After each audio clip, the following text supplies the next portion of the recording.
හැමදාම කිලෝමීටර් 10ක් බයිසිකල් පැද්දොත් මොකද වෙන්නේ? පළවෙනි සතිය ඔයාගේ කකුල් වලට මාරම අමාරුයි.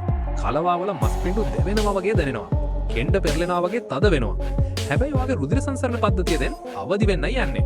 ඔයාගේ පෙනහළු වෙනදට වඩා මහන්සි වෙලා වැඩ කරනවා. ඒ වගේම හදවතත් ගුණක් හයියෙන් රුධිරය පොම්ප කරනවා. පළවෙනි මාසයේ ඔයාගේ කකුල් වල මස් පිඬු වෙනස් වෙන්න පටන් අරන් කලවා සහ කෙන්ඩවල හැඩය දැන් හොඳට පේන්න තියෙනවා. ඇඟේ තියෙන අනවශ්‍ය මේදය අඩු වෙලා විවේකීව ඉද්දි හදවතේ ගෙහෙන වේගය අඩු වෙලා අවුරුදු ගාණකින් නිදාගත්තේ නැති තරම් හොඳ නිින්දකුත් දැන් ඔයාට ලැබෙනවා. තුන්වෙනි මාසය ඔයාගේ දරා ගැනීමේ හැකියාව දැන් උප්පරිමයි.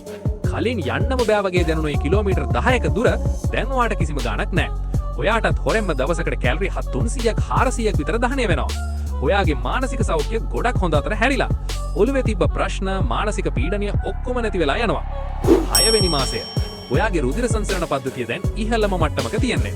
රුධිර පීඩනය සම්පූර්ණයෙන්ම සාමාන්‍ය තත්ත්වයට ඇවිත් කොලෙස්ටරෝල් මට්ටමක් අඩු වෙලා වෙනහළු වල ධාරිතාව 120කින් වැඩි වෙලා.